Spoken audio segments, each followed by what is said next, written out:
Hoy tenemos el gran honor de tener al padre Javier Olivera Rabassis, desde Que No Te La Cuenten, desde Argentina, ¿verdad? Y vamos a estar hablando sobre la reina Isabel la Católica, las controversias y si debería ser canonizada o no.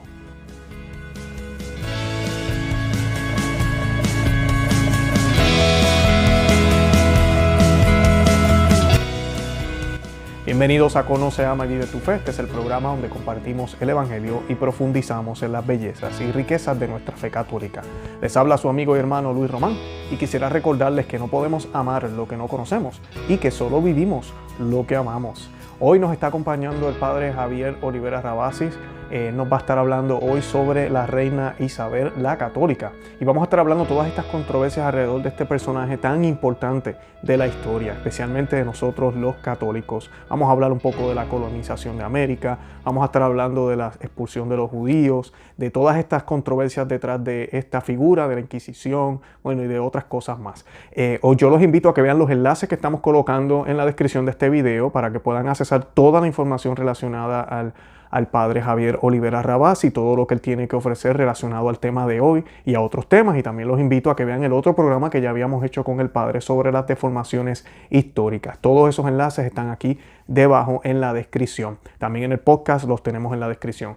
Yo los invito a que se suscriban aquí al canal en YouTube, que compartan el video en todos los medios sociales para que más gente nos conozcan y que visiten nuestro blog Conoce, Ama y Vive tu Fe. Y nos pueden encontrar en todos los medios sociales por Conoce, Ama y Vive tu Fe. Bueno, que el Señor los bendiga y sin más preámbulo los dejo con la entrevista. Y el gusto de estar acompañado del padre Javier Olivera Rabassis desde Argentina, que nos va a estar hablando un poco de la reina Isabel, toda la controversia que hay con la reina Isabel, de si es santa, es una villana, es una tirana, debería ser canonizada o no. Él nos va a estar hablando un poco de todo eso, de su vida y de la controversia alrededor de esta figura tan importante para los católicos. Antes de yo comenzar a introducir al padre un poco, yo quisiera preguntarle, padre, ¿cómo está? ¿Cómo se encuentra hoy? Bueno, muchas gracias Luis por invitarme. Muy bien, gracias a Dios y muy contento de estar nuevamente aquí en el canal. Qué bien, qué bueno. El padre, para que sepan, estuvo ya con nosotros, el padre Javier Olivera Rabassis, estuvo con nosotros haciendo un programa sobre las falsedades históricas. Yo los invito a que vean ese programa, excelente programa, y también los invito a que visiten el canal del padre Javier Olivera Rabassis, que se llama, él tiene el blog, se llama Que No Te La Cuente, el website, que no te la cuenten.org, no .com.org. Y el canal de YouTube son las siglas o las letras, que es la Q, la N, T, L, C. Y lo estamos colocando aquí ahora en la pantalla para que lo puedan ver. De verdad que todo el mundo tiene que suscribirse a ese canal. Yo le estaba diciendo al padre fuera del aire, es el mejor canal de YouTube que existe ahora mismo, honestamente. Así que vayan y suscríbanse a ese canal. La información que van a encontrar ahí sobre historia, apologética, la verdadera doctrina y sana doctrina católica es excelente. Y lo mejor de todo, que proviene de un sacerdote, ¿verdad? Ordenado, católico. De verdad que lo admiramos mucho al padre Rabassis. Para que tengan una idea del padre, el padre se graduó de abogacía de la Facultad de Derecho de la Universidad de Buenos Aires, se doctoró en filosofía en la Pontífica Universidad Lateranense en Roma y pues se desempeña como conferencista, profesor en el ámbito de filosofía, historia y lenguas clásicas. Además de eso es autor de 10 libros, no sé si tengo el número correcto, no sé si son más, 10 libros, entre ellos está la colección, 3 libros, si no me equivoco, padre, ¿verdad? De Que No Te La Cuenten. Sí. Yo he leído 2 hasta ahora y pues la razón por la cual nos motivamos para hacer este programa fue porque ya iba por la parte de la reina Isabel y pues me impresionó mucho las malas concepciones que yo tenía y que mucha gente tiene sobre ella. Y además de esto, pues, además de eso, el padre también está ofreciendo un curso que vamos a estar hablando de eso más adelante, que invitamos a todo el mundo. Es un curso excelente. Mi esposa, a espaldas mías, lo tomó, pero yo también ya lo observé y es excelente, muy bueno, padre. Obviamente no vamos a compartir toda esa información aquí, no hay forma, por eso lo vamos a dar como un aperitivo en el día de hoy y para que pues se suscriban también a ese curso. Padre, antes de comenzar, yo quisiera pedirle que hagamos una oración para que sea el Señor Jesucristo quien guíe nuestras palabras y el contenido que vamos a compartir hoy. Cómo no, hacemos una oración pidiendo al Espíritu Santo luces para que nos ilumine. En nombre del Padre, del Hijo y del Espíritu Santo. Amén. Ven a los fieles, enciende en ellos el fuego de tu amor, envía, Señor, tu Espíritu y renovarás la faz de la tierra. Oremos. Oh Dios, que has instruido los corazones con las luces de gustar todo lo recto, poder gozar siempre de tus celestiales consuelos, por Jesucristo nuestro Señor. Amén. Amén. Ave María Purísima, Sin pecado concebida. Muy bien. Excelente, Padre, gracias por esa oración. Yo quisiera comenzar, ¿verdad? Que nos diera una breve, tal vez, reseña de quién fue Isabel cuando niña, de qué familia proviene, cómo fue su niñez, cómo fue creciendo, un poquito sobre eso, cómo ella se fue preparando para poder ser reina. ¿Nos podría dar un poquito de información sobre esa parte de la vida de ella? Desde ya. Bueno, primero de vuelta, gracias por la invitación y sobre todo por hablar de este tema que al menos yo lo tengo tan en el corazón, ¿no? Bueno, la única reina cristiana que con el tiempo va a llevar el título de la católica, ¿no? Isabel, porque hay muchas reinas católicas, pero solamente una es como nombre, como le dice, la católica, contaba apenas 11 años cuando fue confiada a la corte de su hermanastro, el rey Enrique IV, Enrique IV de Castilla, donde había un ambiente bastante frívolo, ¿no? Este Enrique IV era llamado también Enrique el Impotente por incapacidad de...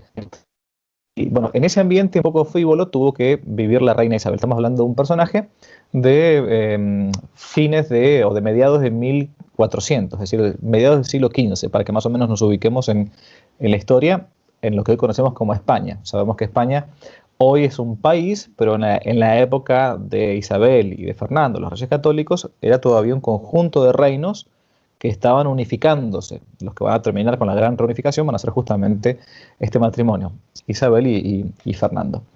Bien, en este ambiente bastante descuidado, un ambiente cortesano, el alma de Isabel la Católica va a anhelar siempre las cosas grandes, como decimos en la moral, que era una mujer con un alma magnánima, tenía un alma muy, pero muy grande, ¿no? Isabel va a tener incluso la posibilidad de educarse, a pesar de todo esto, con el arte de las buenas letras, va a estudiar la poesía, la pintura, la historia, la retórica, va a saber algo de latín y de griego, incluso como lenguas clásicas, va también a saber a cabalgar, ¿no? Cosa que no era muy común para la época, una mujer que supiera incluso el arte de la equitación, y se va a empapar siempre gracias a los buenos preceptores que tenía venidos de la Universidad de Salamanca, en una filosofía y una teología muy, pero muy realista, amparada por estos preceptores que eran como tutores, profesores, en la teología y filosofía de Santo Tomás de Aquino, es decir, una mujer con los pies sobre la tierra, ¿no? No es una mujer, digamos, era de familia real, pero no era simplemente una mujer que era así como una princesita impecable, no, era, aparte por su modo de ser, su temperamento, era bastante inquieto. Había heredado de sus padres el gusto por las canciones populares, ¿no? Y fue por medio de los romances españoles, estas canciones donde narraban las historias, las leyendas antiguas, medievales. Ella va a ser una mujer que se va a empapar de todo este ambiente, incluso heroico, de los grandes hombres de lo que hoy conocemos como España. ¿Cómo era por fuera? Por fuera, hoy se nos narra, incluso de bastantes pinturas que la pintan así, una de las mujeres más hermosas de su tiempo. Ojos azules verdosos, hay más de una imagen que después uno puede buscar para encontrarla, y su modo de ser, en cuanto a sus virtudes, según uno de sus biógrafos, Fray Valentín de San José, decía que ni un pie desnudo nadie le había visto alguna vez, ¿no? Bien, una mujer, digamos, que hoy por hoy, donde se comienza a valorizar todo el tema de los movimientos, entre comillas, feministas y qué sé yo, muchas de estas feministas deberían realmente conocer, ¿no? Bueno, entonces eso es un poco la historia. Ella es una mujer de una familia real y que con el tiempo le va a tocar en suerte ser una grandes, creo yo, la gran reina cristiana de todos los tiempos. Le quieren imponer en un momento, cuando es adolescente, un malvado, un hombre llamado Pedro Girón, se lo quieren imponer como a la fuerza para que se casase. Su hermanastro Enrique IV le quiere imponer este hombre, y ella había decidido siempre casarse con aquel que ella decidiese y que nadie le impusiera, a pesar de ser de familia de reyes, que nadie le impusiese a aquel hombre con el cual iba a compartir su lecho y su vida, ¿no? Y bueno, este hombre era un hombre que se regodeaba o se revolcaba con otras mujeres, un hombre de mala vida, incluso era un falso converso del catolicismo. No olvidemos que en el siglo XV nos encontramos con muchos que, ahora vamos a hablar de quizás del tema este después, que eran católicos convertidos, pero ficticiamente, los que se conocían con el nombre de los marranos, ¿no? Aquellos que eran judíos. En España había muchos judíos, ¿no? No había un reino de Israel como ahora, después del año 48, ahí está el país Israel. Antiguamente no, los judíos estaban en la diáspora, separados, dispersos. Bueno, entonces en España había muchos judíos, y muchos de estos que se convertían falsamente al catolicismo solamente para poder gozar de algunos beneficios de ser católico. Los judíos en España eran tolerados como extranjeros, así como uno puede ser un gitano en un país extranjero y tener un permiso de residencia simplemente, o en Estados Unidos tener un permiso de residencia pero no ser un ciudadano norteamericano. Bueno, más o menos esta fue para no ser demasiado largo sobre la vida de Isabel, su infancia, su adolescencia, hasta el tiempo de este posible casamiento con este Pedro Girón. Como ella no quiso y le querían imponer de todos modos, ella dijo, bueno, ya que el señor de la tierra, mi hermanastro, Enrique IV, no quiere sacarme este yugo de encima, le voy a pedir al rey de los cielos, ya que el rey de la tierra no me lo permite. Pidió entonces, durante una noche de oración entera en vela, diciendo esta oración: Dios mío, misericordioso Salvador, no dejéis que me entreguen a semejante hombre. Haced que él o yo muramos. Bueno, ¿qué pasó después de esta oración? A los pocos días este hombre se agarró una tremenda enfermedad, murió, y murió impenitente, ¿no? Bueno, a partir de ahí nadie más le quiso imponer a Isabel la Católica, imaginemos, ¿no?, un pretendiente. Después de este episodio, la cosa quedó, murió el pobre hombre de amigdalitis, digamos, ¿no? Bueno, y después con el tiempo, por una cuestión también de conveniencia política y todo, va a terminar casándose con Fernando el Católico, a quien ella conocía inicialmente por retrato, por unas ciertas informes de preceptores que iban y traían noticias. Va a ser un casamiento que va a tener que pedir una cierta dispensa. ¿Por qué? Porque entre los dos había un cierto grado de consanguineidad, es decir, tenían una cierta cercanía en cuanto a primos segundos, lejanos, ¿no? Y es por eso que para poder casarse entre gente que tuviese un cierto parentesco, aunque sea más o menos lejano, había que tener un permiso especial de parte de la Santa Sede, de parte del Papa. Bueno, no entro acá en este tema, que es un tema súper discutido. Hay una bula papal, un documento papal, en el que le permiten a Isabel y a Fernando casarse mutuamente, aunque por más que tuviesen una solidaridad entre sus parientes. Después se descubre que esta bula era falsa, y después finalmente se rectifica todo eso. Bueno, pero ya estaban casados, así que, en fin, todo eso Isabel no lo va a saber, va a hacerlo de buena fe. Lo cierto es que entonces se termina casando muy jovencita, ella, con Fernando Rey, Fernando e Isabel. Por eso son llamados después, con el tiempo, Fernando e Isabel, los Reyes Católicos. Vamos a ver por qué después son llamados los Reyes Católicos. Pero ahí está más o menos un panorama resumido, escueto de lo que es el inicio de su vida. Perfecto. Padre, mencionó ahí, yo estoy escuchando todo lo que logró hacer ella y todo lo que estudió.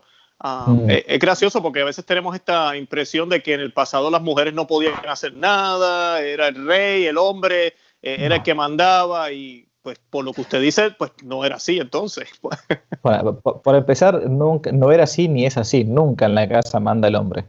No, correcto. Nunca, jamás. Eso es No, que es una realidad. O sea, por más que ciertamente el varón, dice San Pablo, es cabeza de la mujer, ¿no? Pero en cuanto a la principalía, porque implica la figura paterna. Pero no olvidemos que en el mundo católico la mujer es llamada la domina, ¿no? Domina en latín significa la señora, ¿no? Por eso tenemos el nombre, ¿no? Notre Dame en francés es Nuestra Señora, ¿no? Nuestra Señora. Nuestra Dama, Nuestra Señora. Lo mismo también, acá en mi país le decimos la patrona. La patrona es la que no se la toca, o sea, la madre de la casa, la esposa. Por eso el dicho que detrás de todo gran hombre hay una gran mujer. Pero bueno, es parte del mito anticatólico de que la mujer, bueno, es un tema aparte para tocar, que la mujer es una especie de personaje de segunda y todo. Al contrario, eso ya desde el misal tenemos en los nombres de las primeras mártires de la iglesia cuando se nombra la Santa Misa, ¿no? Inés, Cecilia, Anastasia, bueno, en fin, todos los nombres de las primeras mártires, que si la iglesia fuera machista no hubiese puesto mujeres ni más ni menos que en el culto, en el misal, en el canon de la misa. Bien, pero bueno, Isabel la Católica entonces, hasta ahí un poco lo que es su vida.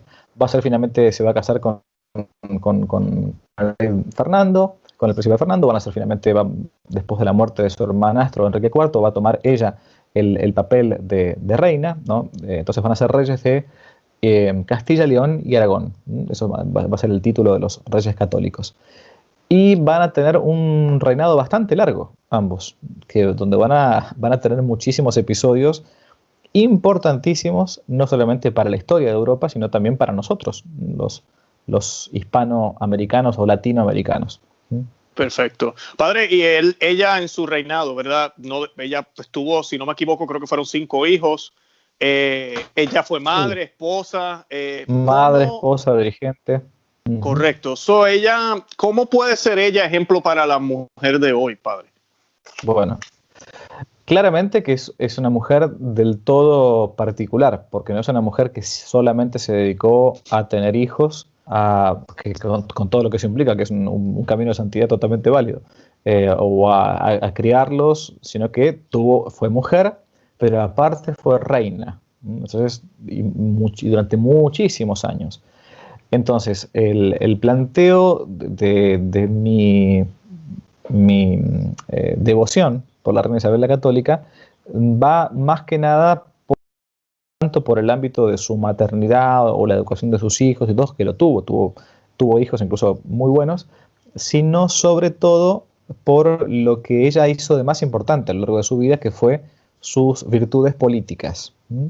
Es decir, a ver, para que uno explique, para que yo me explique, mejor dicho, uno puede hacer el bien a un par de personas, como puede ser un papá o una mamá, y entonces el bien lo hace inicialmente a sus hijos, principalmente a su deber de Estado, porque es padre y madre y tiene sus hijos y entonces a Dios y los educa para el cielo, y entonces esos hijos después van a educar, si Dios quiere, para el cielo a sus nietos, y así entonces el bien se va multiplicando. Pero cuanto más grande sea ese bien, mayores frutos también después se sacan. En el caso de Isabel la Católica, como en el caso de cualquier otro gobernante, el bien puede ser tremendamente multiplicable, o el mal también puede ser tremendamente multiplicable. Por eso que los dirigentes políticos, amén de su vida personal, con su familia, sus hijos, etc., son juzgados por una virtud especial que se llama así, lo tenemos así en la Suma Teológica, Santo Tomás de Aquino, la prudencia política, es decir, la prudencia del gobernante.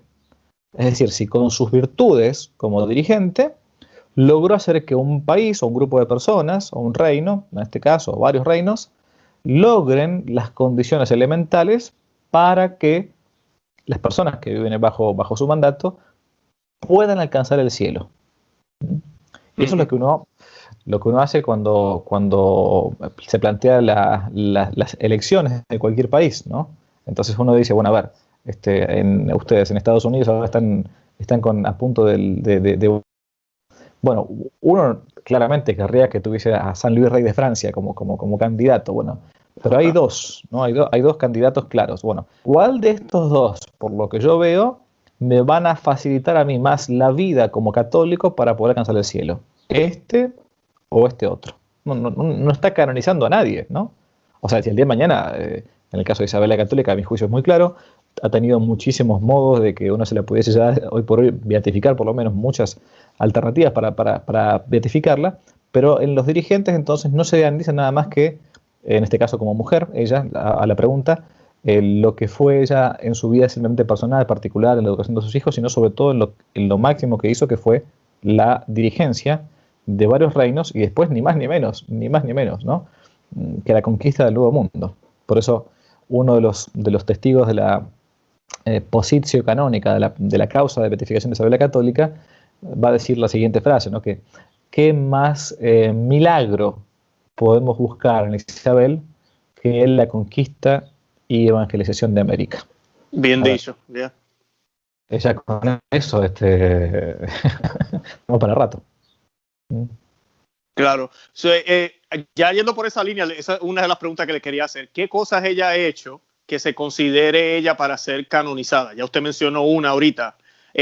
Mencionó también que el tipo de ella gobernar, no sé si habrá algún ejemplo que nos pueda dar brevemente, de que ella gobernaba con esa prudencia espiritual para que acercar las almas a Cristo. Qué triste que los gobiernos ya no son así, ¿verdad? Pero claro. ese era el tipo de monarquía católica del mundo, y se ha perdido. ¿Nos podría dar algunos ejemplos de esto, de qué factores podemos decir, no, es que mira aquello, mira lo otro, que realmente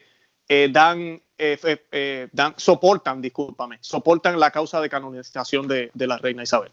Bueno, en primer lugar, el nombre, Isabel la Católica.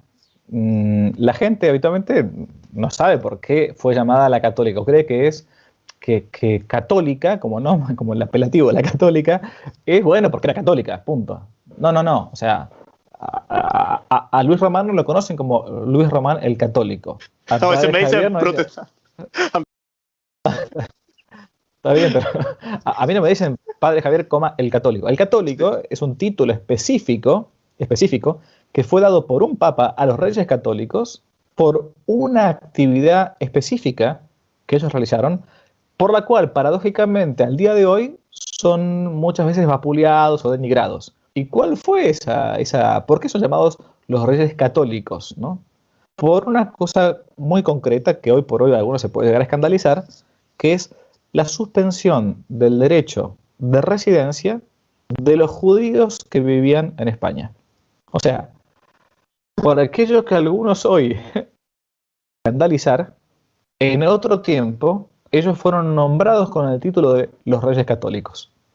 Bueno, claro, para entender todo esto hay que adentrarse entonces en esta problemática concreta, que a mi juicio fue de las más prudentes que tuvieron en aquel momento.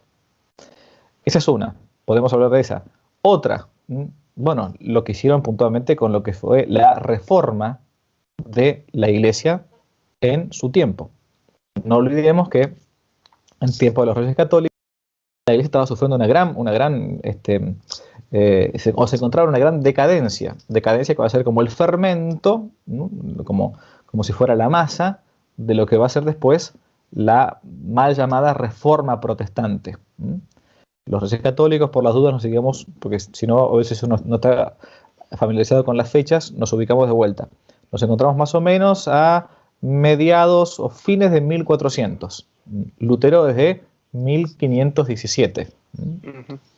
Varios años, casi 10 años después de la muerte de Isabel la Católica, la ruptura de Lutero.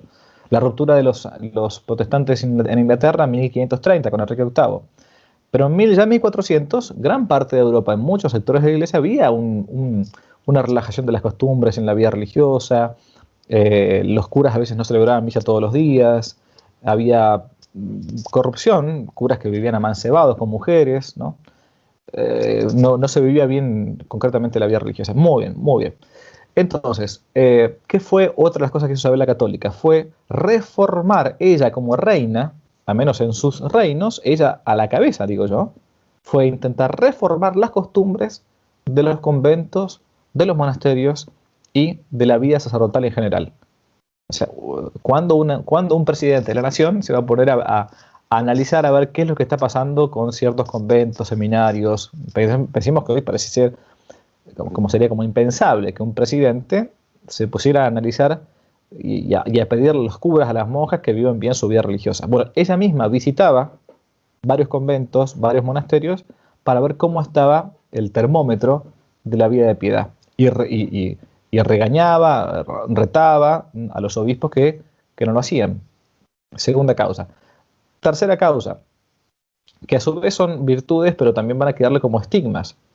Isabel la Católica, junto con el rey Fernando, por cierto, que no era un santo, eso hay que decirlo, ¿no? Era un gran político, pero tenía sus caídas, sobre todo en el ámbito personal. Y Fernando va a tener hijos incluso extramatrimoniales, ¿no? En tiempos donde no había aborto como ahora, entonces, bueno, no había preservativos y píldora al día después. Bueno, la gente tenía sus pecados, pero después no podía ocultarlos porque los bebés después nacían. Bien, bueno. Digo para que uno también matice todas estas cosas, ¿no? Otra de las cosas que va a hacer Isabel la Católica entonces va a ser con Fernando la implantación de la Inquisición española. Claro, cuando nosotros hoy escuchamos hablar de, pero padre, usted está loco, usted me está diciendo que las cosas buenas que tuvo Isabel son las cosas malas que hoy se conciben. Y que claramente que sí.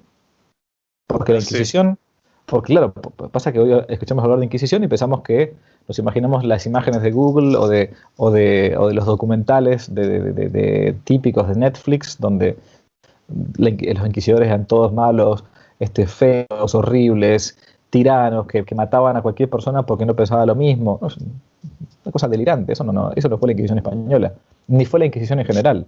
Que hubo momentos que sí pudo haber injusticia, como los hay ahora. Hay cada tanto, cuando se implementa la pena de muerte en Texas, bueno, algún inocente pudo haber muerto, porque es parte de lo que es así funciona la justicia humana muchas veces. Pero que la Inquisición fue siempre mala, en absoluto. En absoluto. Es más, por cierto, la Inquisición española es de los últimos lugares donde se instauró la Inquisición. Esto la gente tampoco lo sabe. España muchas veces ha sido criticada por haber sido demasiado tardía en la implantación del Tribunal de la Inquisición. Ya había Inquisición en 1200 en Inglaterra, en Francia, en Alemania, y recién va a existir la Inquisición española a mediados de 1400 en adelante. Bien, acá habría que hacer, son muchos links que voy abriendo, pero no quiero acá habría que explicar, por las dudas simplemente decirlo, que solamente la Inquisición podía juzgar a aquellos que eran bautizados en la Iglesia Católica. No existe eso es importante. No existe la Inquisición para un judío, ni para un musulmán, ni para un ateo que no está bautizado, porque simplemente, como la Inquisición trataba acerca de principalmente el delito, era un delito penal antiguamente, el delito penal de herejía, un judío que dice Jesucristo no es el Mesías, no es el Hijo de Dios, no está diciendo ninguna herejía porque él no está bautizado. La herejía, entonces, cuando yo estoy bautizado, sé que algo es malo, que algo va contra la fe católica, y así todo yo igual, con pertinacia, lo digo, lo promulgo, ¿no? lo proclamo. Pero si soy musulmán y digo que la Virgen María no fue virgen antes, durante y después del parto, no es ninguna herejía porque él no está bautizado, ¿no? Bueno, la Inquisición entonces solamente trataba acerca de los casos de herejía de aquellos que estaban bautizados, por lo tanto, y que a su vez, si se lo encontraba culpable, se lo entregaba al poder secular, o sea, al poder del Estado, digamos hoy, ¿no? La Iglesia, en cuanto a tribunal de la Inquisición, lo que determinaba era que tal persona había caído o no en el delito, y por lo tanto también era pecado, o pecado de delito, de herejía. Pero finalmente el que aplicaba concretamente la pena era el Estado. Y se le ha llamado en la historia a la Inquisición el Tribunal de Misericordia, porque era el único caso en que si uno se arrepentía de lo que había dicho, la pena no se aplicaba o se conmutaba por algo menor. Mira eso, qué bien. El famoso caso de Galileo, ¿no? Que Galileo nunca murió en la hoguera, nada, murió de viejo, en su casa, en una quinta. Y bueno, porque él intentó más o menos retractarse de las cosas que dijo. En fin. Pero bueno, entonces, la reina Isabel la Católica. ¿Y por qué digo que fue un acto de misericordia? Porque la Inquisición, al implantarse, en realidad lo que estaba buscando principalmente era la defensa del acusado, del imputado. ¿Por qué? Porque era el modo en que la gente que no aguantaba en su momento una herejía, porque rompía el orden social, rompía la convivencia social, muchas veces quería hacer justicia por mano propia. Y a uno lo podían acusar injustamente, y si no tenían ningún modo de defenderse, entonces era una gran injusticia, porque ¿cómo me van a acusar sin que yo me pueda defender sin un juicio justo, ¿no? Por eso es que la implementación o la implantación del Tribunal de la Inquisición era inicialmente de modo principal para darle garantías penales al imputado, al acusado, ¿no? Pero bueno, son temas muy, muy, muy grandes. Entonces yo podría hablar de los casos por los que se pueden hablar de virtudes. Entonces podríamos hablar de la suspensión del derecho de residencia de los judíos, mal llamada expulsión de los judíos de España. La segunda, la implementación del Tribunal de la Inquisición. La tercera, podríamos hablar de la reforma de las costumbres y de la vida religiosa. Bueno, y finalmente, claramente, la del descubrimiento, que son varios de los puntos que, en realidad, los puntos por los cuales uno la alaba a la gran reina Isabel son los puntos por los cuales, hoy por hoy, muchos quieren que nunca llegue a la gloria de los altares. Ujú. Padre, primero que nada quería darle gracias por esa explicación de la Inquisición. Mejor no lo podía haber explicado. Para que las personas entiendan por qué realmente se instituyó, me pareció excelente. Ya sería la segunda pregunta, ya la estamos contestando casi, que serían cuáles son los ataques o leyendas negras que se dicen sobre la reina Isabel, que ya usted entró en eso un poco, que habló un poco ahí de la Inquisición, no sé si quiere añadir algo más, pero sobre la colonización, la expulsión de los judíos, porque se habla de eso y se dice, ella fue intolerante. Claro. Exacto. ¿Qué hay de falso en esto? Bueno, mire, esos son cuando uno analiza la literatura acerca de la reina Isabel la Católica y sobre todo puede analizar lo que se llama la positio canónica, es el resumen de la causa de beatificación de Isabel la Católica, que ya está prácticamente terminado, es un volumen gigantesco, de hecho se encuentra disponible si alguno quiere estudiarlo como estudioso en internet, lo puede estudiar, se encuentra allí. Se encuentra con muchísimos testimonios acerca de la persona de Isabel la Católica, sus virtudes, sus obras. Y naturalmente, cuando uno tiene que analizar si conviene o no que una persona se la eleve al honor de los altares, se buscan también muchísimas objeciones, ¿no? Las objeciones o los estigmas que podemos decir más fuertes que hay contra Isabel la Católica son justamente estos de los cuales recién hablamos. Quizás el más, bueno, uno podría hablar de la conquista de América, pero basta decir que cuando uno habla o escucha hablar de los reyes católicos o que España intentó un genocidio acá en América que destruyó a todos, que no trataba a los indios como si fueran seres humanos, que no tenían alma humana, bueno, un montón de barbaridades y la verdad que estupideces que no resisten ningún archivo. Uno un poco como que se indigna con todo esto porque se van repitiendo mitos que a fuerza de repetir, como decía Lenin, ¿no? Este comunista Lenin, una mentira dicha 1000 veces se transforma en una verdad. Claro, entonces se va repitiendo, entonces uno termina creyéndose esa mentira. Vamos a un punto nada más para a ver si encuentro aquí. Ya les digo, porque quiero leérselos. Bien. ¿Cuántas veces hemos escuchado que los reyes católicos o los españoles creían que los indios no tenían alma? Muchísimas veces. O sea, que se discutía que los indios aquí en América eran no personas. Ok, muchas veces. Y que acá se cometió un genocidio, y que no se respetó la cultura, y no se respetó la propiedad, muchísimas veces. Cuando Isabel la Católica va a morir, puntualmente en el año 1504, va a dejar un testamento. Yo voy a leer nada más que una partecita cortita de ese testamento para que vean lo malvada que era ella, lo genocida que era ella y cómo no respetaba a nadie. Escuchemos. Texto del testamento de Isabel la Católica. Cito: cuando nos fueron concedidas por la Santa Sede Apostólica las islas y tierra firme del mar Océano, descubierto y por descubrir, América, nuestra principal intención fue, al tiempo que lo suplicamos al Papa Alejandro VI, que estaba todavía entonces gobernando la Iglesia, que nos hizo dicha concesión, de procurar inducir y traer los pueblos de ellas y convertirlos a nuestra santa fe católica, y enviar a su dicha personas doctas y temerosas de Dios para instruir a los vecinos y moradores de ellas a la fe católica y adoctrinarlos y enseñarles buenas costumbres y poner en ellos la diligencia de vida según más largamente en las letras de dicha concesión se contiene.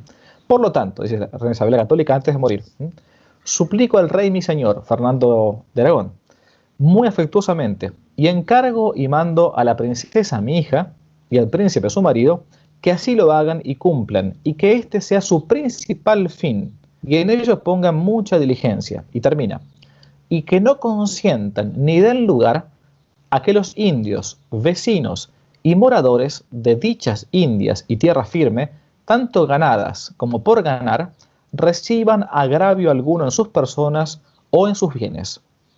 Más bien, manden que sean bien y justamente tratados. Y termina: y si algún agravio han recibido, lo remedien y provean, de manera que no se exceda alguna cosa de lo que por las letras apostólicas de dicha concesión nos ha sido mandado.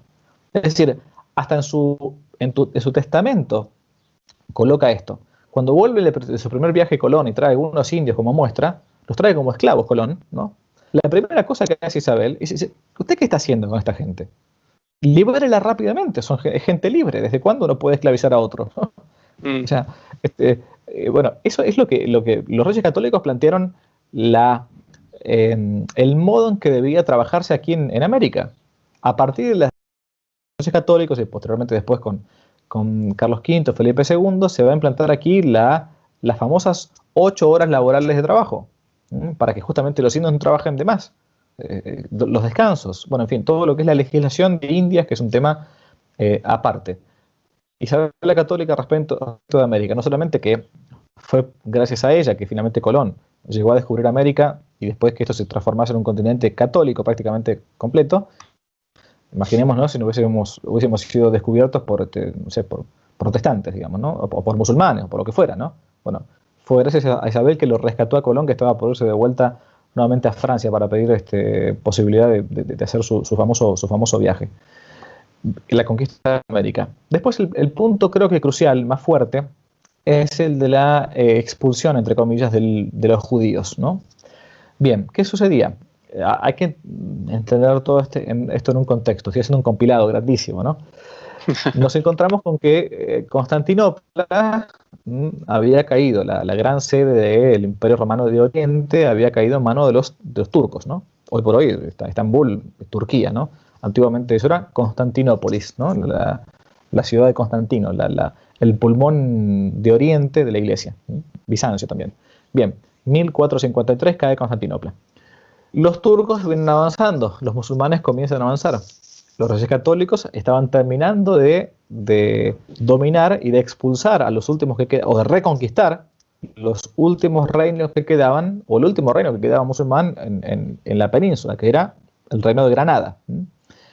Aquí no hay que olvidarse que por allá por el principio del siglo VIII, gran parte de España fue dominada y conquistada por los musulmanes, salvo Asturias, que es la zona del norte. Todo el resto era musulmán, prácticamente todo el resto era musulmán, donde se convivían católicos y musulmanes, ciertamente, pero eran ciudades que habían sido dominadas por el Islam durante siglos, ¿no? Poquito a poco, a partir de Pelayo, ¿no?, comenzó la reconquista, poquito a poco, desde arriba hacia abajo, hasta que los Reyes Católicos ya estaban terminando de reconquistar todos los reinos de España y a su vez unificarlos. El último, entonces, repito, Granada. Muy bien, entonces, 1453, los turcos están avanzando, los musulmanes están avanzando, quiero decir, y a su vez los españoles, los católicos españoles, sabían que cuando había sido la invasión musulmana del siglo VIII, habían sido los judíos los que habían ayudado a los musulmanes para avanzar contra los católicos. Esto lo que estoy diciendo yo no lo dicen los católicos, lo dicen la misma enciclopedia judía. Por eso en mi libro, que no te la cuento en dos, yo intento citar máximamente, cuando hablo del tema nada más que autores judíos. Nada más que autores judíos, para que uno no lo tilde rápidamente de cualquier mote o apelativo que uno lo pueda descalificar, ¿no? Entonces uno dice, está en... No, a ver, son los judíos los que hablan de este tema. Muy bien. Entonces, el malestar que existía era muy grande en el pueblo católico respecto de los judíos, aunque había una cierta convivencia pacífica, ellos vivían en un gueto. Los que no eran católicos en la España católica se mantenían como extranjeros dentro de un país extranjero con un permiso de residencia. Se pagaba, tenían sus leyes aparte, por ejemplo, ellos podían realizar el préstamo a interés, incluso el préstamo usurario. Un católico no podía hacerlo, por eso los prestamistas eran judíos. De ahí el Shylock, el famoso mercader de Venecia, la famosa obra de teatro de Shakespeare, ¿no?, donde un católico va a pedirle plata a un judío, a un prestamista, a Shylock. Bien, entonces había una cierta enemistad bastante latente por todo esto que se podían venir de vuelta a los musulmanes. Bien, había escaramuzas, a veces había injusticia también de parte de los católicos hacia los judíos. Es decir, era un régimen de ciudadanía tolerada, se toleraba. Hasta que en el año 1492, ¿no?, a principios de ese año, justo el mismo año de la conquista de América, en ese mismo año pasan tres cosas muy fuertes. Conquista de América, expulsión de los judíos y la reconquista de Granada, ¿no? Las tres cosas importantes de un año providencial. Hay un asesinato ritual muy, muy duro, muy horrible, cerquita de la ciudad de Toledo, en la en un pueblito llamado La Guardia, ¿no? Agarran a un niño, si no me equivoco era en Semana Santa, por ahí, lo secuestran y lo crucifican. Lo crucifican, creo que hasta incluso le sacan el corazón, una cosa muy tremenda, muy dura. Lope de Vega después va a hacer una obra de teatro sobre el Santo Niño de la Guardia. Se discutió sobre la veracidad o no de este episodio, diciendo no, eso fue una excusa para que los católicos finalmente pudiesen expulsar a los judíos. Bueno, lo cierto es que desde el punto de vista de la historia es algo bien probado al día de hoy. Bueno, no continúo con esto porque sería un poco largo, pero entonces era tal la animosidad del pueblo católico respecto del pueblo judío y a su vez, con todo lo que dijimos ya antes, lo mencionamos, de que algunos se convertían en el catolicismo de modo ficticio, porque se iban cumpliendo con sus costumbres judaicas, es decir, ocultamente eran judíos, pero públicamente se mostraban como católicos. Y como uno ya tenía, entre comillas, el pasaporte de católico, podía acceder a ciertos cargos que lo hacían parte de la corona de España, digamos, ¿no? Podía ser juez, podía ser sacerdote, podía ser obispo, lo que fuera. Bueno, muchos de estos llegaban a esos cargos, pero siendo todavía ficticiamente conversos. Esto es lo que se conocían como los marranos, porque como no podían comer carne de chancho, se les llamaba de cerdo, se les llamaba así. Bien, entonces, los reyes católicos, justamente, ellos tenían incluso en su corte gente que era judía que los ayudaba, o conversa.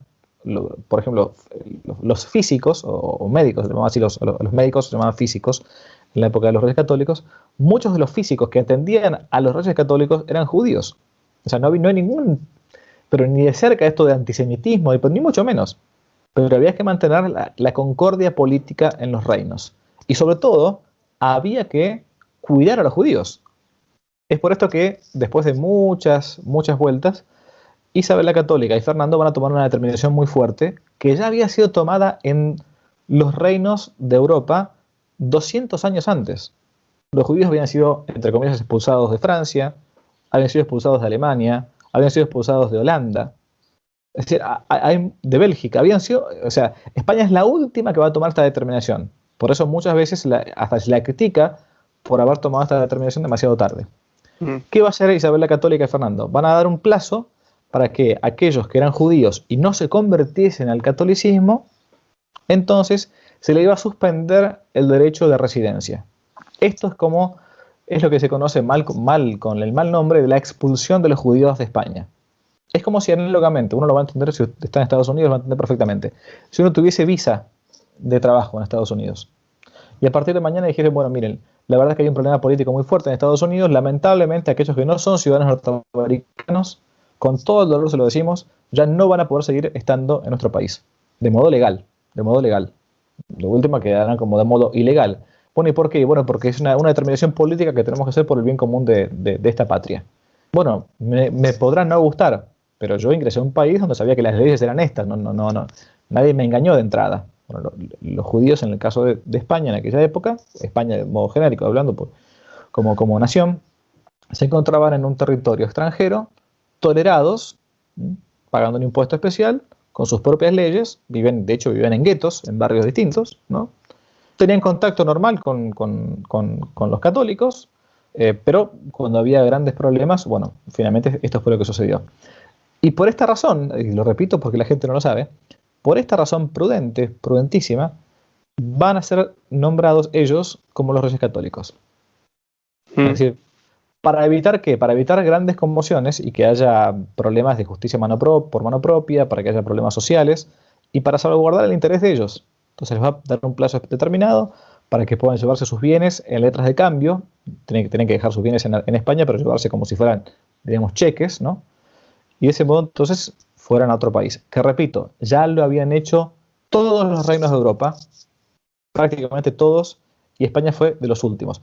Lo que pasa es que solamente como a España se le tiene tanta tirria, tanto odio por lo que hizo en América, de la única expulsión, entre comillas, de la que se habla, es de la española. Así es, así mismo es. Padre, y le pregunto, ¿todavía hay esperanza para que se canonice la reina Isabel o con todas estas ideas modernistas que hay donde quiera, no solo en la historia, ¿verdad? Donde quiera. Tal vez es difícil para la jerarquía de la iglesia algún día canonizarla. ¿Hay esperanza? Mire, en 1992 estaba todo listo para beatificar a Isabel la Católica. Estaba todo terminado, todo listo. Hasta se había anunciado que prontamente se iba a beatificar a la reina Isabel la Católica. ¿Por qué? Porque o sea, hace años que Isabel debería estar ya en los altares. Años. Pero justamente como la Iglesia es madre y es maestra, y a su vez el acto de beatificación o de canonización es un acto, y entiéndase bien lo que estoy diciendo, es un acto político de la Iglesia. ¿Qué significa político? De gobierno. Por eso también ahí influye la prudencia política. A Isabel o a Isabel, o a San José, o a Santa Juana de Arco, no le influye en nada a ella, o a él, al santo, a la santa que sea, que uno aquí la declare santa o beata. Claro. Ya está. Si ya está en el cielo, está en el cielo. ¿Qué más gloria quiero? No quiero más nada. Quiero nada más que a Dios y estoy con Dios. Por eso es un acto de prudencia política. ¿Por qué? Porque se pone como ejemplo a un personaje en la historia para que que estamos todavía aquí abajo en la iglesia llamada militante, ¿no? Tengamos un modelo, en este caso un modelo de mujer y gobernante, Isabel la Católica. En el caso de Santa Juana de Arco, bueno, de heroína, ¿no? Bien. Por lo tanto, cuando la iglesia declara santo o santa a una persona, también ve el contexto histórico. Pongo un ejemplo para que se entienda. Cuando Santa Juana de Arco muere, la gran heroína francesa, todo el mundo la tuvo por una santa rápidamente, aunque fue quemada por una inquisición digamos, falsa, ¿no? Una inquisición falsa. Después rápidamente se revertió ese proceso que le habían hecho contra Santa Juana de Arco, pero la iglesia, a pesar de que Santa Juana muere en el año 1400, más o menos, esperó como casi 500 años hasta beatificarla y canonizarla. Y uno dirá, ¿por qué tanto tiempo? Y bueno, porque era una santa bastante polémica, ¿no? Era una santa que había expulsado a los ingleses de Francia, los había echado, había luchado, ha comandado guerras. Entonces, bueno, era un tema que había que estudiar bien y había que dejar que los ánimos se apaciguasen, sobre todo por la enemistad que hay entre Francia e Inglaterra. Santa Juana de Arco fue la gran heroína francesa contra los ingleses, no hay que olvidarse de eso. Bien, entonces casi 500 años después la canonizó a Santa Juana de Arco. A pesar de que ya en Francia, en los vitrales, en las estatuas, Santa Juana estaba en todas las iglesias. La gente tenía una devoción popular por Santa Juana de Arco de modo natural. Con Isabel la Católica también pasó algo parecido, porque es una dirigente política y tuvo un montón de decisiones que tomar que fueron realmente polémicas. Por eso dejó pasar muchos siglos. Y en el año 1992, tiempo de Juan Pablo II, estaba todo casi listo para beatificarla, porque era justo el quinto centenario, 1492-1992, ¿no? Quinto centenario del descubrimiento de América. Bien, uno se preguntará por qué no se la beatificó. Porque hubo un grupo de personajes que se opusieron públicamente por un cardenal que ahora ya falleció, cardenal arzobispo de París, el cardenal Lustiger. Lustiger había sido judío, se había convertido al catolicismo y por una mala información, creo yo, mala información, por no saber bien lo que estaba haciendo, o por dejarse guiar por este mito de la historia, ¿no? De Isabel la Católica, se opuso fuertemente, junto con un grupo muy pesado de judíos, a la beatificación de Isabel la Católica. La iglesia entonces, en ese momento que estaba todo listo para beatificarla, decidió posponer sine die, o sea, sin plazo, la beatificación para tiempos más tranquilos. Pero bueno, así más o menos es un poco la historia de por qué no llegó a ser beatificada. Yo he publicado ya en mi página web alguna vez un trabajo no mío, sino de una ex alumna, hoy profesora de historia, licenciada en historia, la licenciada Magdalena Ale, sobre por qué no se beatificó Isabel la Católica, con todos los documentos y con toda la historia de la no beatificación. Perfecto. Padre, ¿qué libro nos recomienda que debamos leer para aprender un poco más de ella y poder, no solo la historia, sino también aprender de su forma de vivir? Bueno, hay un libro que es clásico, de William Thomas Walsh, ¿no? Ajá. Sobre Isabel la Católica. Se encuentra en inglés, se encuentra en español, ningún problema. Eso es un clásico. Otro que puede perfectamente leerse sobre la vida de ella, estoy viendo por importancia, déjeme pensar. Hay un autor francés, falleció hace poquito tiempo, hispanista llamado Jean Dumont. Jean con J, Jean Dumont, D-U-M-O-N-T. Y se llama así el libro, Isabel la Incomparable. Isabel la Incomparable. Ese es un libro genial, absolutamente genial. Creo que esos dos libros, para comenzar, tienen para rato. A su vez, esos libros después van citando a otros libros que pueden después conseguir. Excelente. Y también yo les recomiendo el de Que no te la cuente, el segundo. Sé que usted tiene una parte ahí sobre la reina, para que se familiaricen con él. En los libros del padre Javier Olivera, y no porque esté aquí con nosotros, son bien fáciles de leer. Yo sé que hay gente que a veces tiene ese miedo. Ay, pero es que un libro de historia y el lenguaje y me voy a volver loco y no voy a entender nada. El padre escribe de una manera muy, muy abierta, yo digo sencilla, pero muy elocuente, muy correcta, y se entiende. Eso es lo más que a mí me gusta de esos libros. Porque sí, es verdad, hay libros también que son más difíciles de leer y hay que volver otra vez y virar para atrás porque si no uno se pierde. Pero el de usted no es así, así que también le vamos a colocar toda la información en la descripción del video para que puedan obtener los libros que usted acaba de recomendar, pero también los de él. En ese segundo tomo, perdón Luis, lo que yo hice es tomar simplemente los libros que yo conocía, los más importantes, los fui leyendo, los fui resumiendo, fui colocando las citas y hice un compilado, digamos un resumen de los libros y de lo que yo le di la posición canónica de Isabel la Católica, y es uno de los capítulos de el Que no te la cuenten 2. De hecho es el capítulo más largo del libro, porque yo lo iba a publicar ese capítulo como un libro aparte, pero finalmente quedó dentro de ese libro. Es un resumen con el que uno puede comenzar, creo yo, y después a partir de ahí tomar las citas que están ahí. Yo trato siempre de citar la fuente para que uno pueda después ampliar en otros libros, ¿no? Perfecto. Yo sé que en el canal de usted también usted tiene varios videos. Yo estuve viendo uno que usted hizo hace unos años atrás, una conferencia que usted dio para prepararme para este programa, lo estaba viendo. Y además de eso, estamos recomendándoles a todos. Yo voy a compartir la información, o si hay algo más que usted quiera compartir, me la envía. Para los que se quieran suscribir al curso, no sé si nos quiere hablar un poquito de eso, cómo funciona lo del curso, para que los que estén interesados y quieran aprender más de la reina Isabel se puedan suscribir o registrar. Sí. Perfecto, sí. Hace poquito, hace un par de meses, comenzamos con una plataforma, cursosquenotelacuenten.org, donde hay cursos sobre filosofía, historia, espiritualidad. Algunos son libres y gratuitos, solamente hay que suscribirse y uno puede ingresar con su número de usuario y con su password. Y otros son pagos, con poco dinero, pero es para mantener la plataforma, porque si no, no podemos. Es una plataforma paga que nos costó algo de dinero, entonces tenemos que tratar de mantenerla. Y bueno, uno de estos cursos que se está dictando de manera paga, pero bastante económica, es el de Isabel la Católica en varias clases, con imágenes y todo, que prácticamente sigue siguiendo un poco lo que yo fui escribiendo e investigando en estos años, ¿no?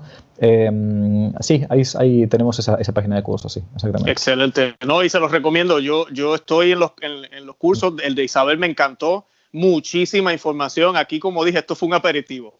Excelente. Inclusive también usted provee o brinda información escrita, lo cual también es buenísimo. No es solo video. Así que pues los invitamos de todo corazón a que vayan y obtengan esos beneficios que el padre está ofreciendo. Padre Olivera Rabasi, disculpe. ¿Algo más que tengamos que añadir? ¿Algo más que quiera añadir para concluir en el día de hoy? Mire, yo creo que lo que quizás algunos ya me han escuchado alguna vez, pero siempre me parece que un católico, hay un refrán que dice católico ignorante, seguro protestante, ¿no? Pero en gran parte nosotros no solamente tenemos que tener un cierto conocimiento acerca de nuestra fe católica, la doctrina católica, sino que también es importante, sobre todo cuando uno tiene que discutir o cambiar ideas con alguna persona que a veces, no quizás por maldad, pero sí porque quizás ha estado ideologizada con esta propaganda contra la historia de la Iglesia. Es necesario conocer algo de la historia de la Iglesia, porque si uno no conoce su historia es porque uno tampoco la ama, digamos, ¿no? La Iglesia es nuestra mamá, es la madre, ¿no? La madre Iglesia. Y si el que no conoce la historia de la mamá y nunca le preguntó cómo es, de dónde nació, cuál fue su familia, cómo fue su infancia, y es porque mucho no le interesa. Y entonces, si mucho no le interesa, ¿cómo voy a defenderla? es importante que uno aprenda algo de historia de la Iglesia, aunque no hace falta que sea un genio, ni un erudito, ni un intelectual, no, pero algo, o sea, y sabiendo por lo menos responder a las objeciones históricas que me hacen como católico respecto de la historia de mi Iglesia. Entonces, ese es el objetivo principal con el que comenzó el sitio Que No Te La Cuenten. Hacer una apologética desde la historia, una apologética histórica. Porque no hace falta que me ataquen la fe para que yo me pueda ver vulnerado en mis principios católicos.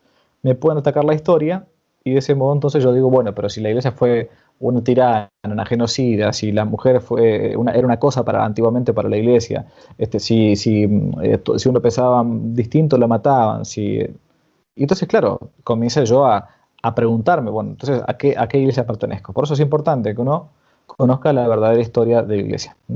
Perfecto, perfecto. Padre, yo no me puedo ir sin que nos dé la bendición. Siempre aprovecho cuando tenemos sacerdotes en el programa, aprovecho. Sí, así que por favor. Bien, perfecto. En nombre del Padre, y del Hijo y del Espíritu Santo. Amén. Amén. Te damos gracias, omnipotente Dios, por todos los beneficios que hemos recibido de tu generosidad. A ti, que vives y reinas por los siglos de los siglos. Amén. El Señor esté con vosotros y con tu espíritu. Y que Dios Todopoderoso bendiga a los que están en este programa, en el nombre del Padre, del Hijo, del Espíritu Santo, y los conserve para siempre. Amén. Amén. Padre, gracias. De verdad que gracias por haber aceptado la invitación. Siempre lo tenemos en la mente, como le dije, soy admirador de usted y creo honestamente que su canal es el mejor canal de YouTube que existe. Y pues le deseamos lo mejor. Dios te perdone las exageraciones.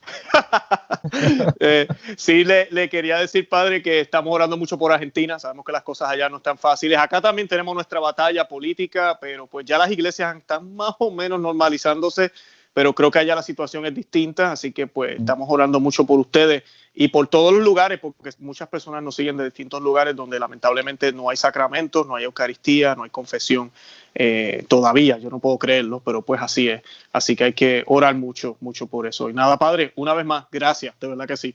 Muchas gracias, Luis. Un fuerte abrazo. Dios les bendiga mucho. Igual, nos despedimos.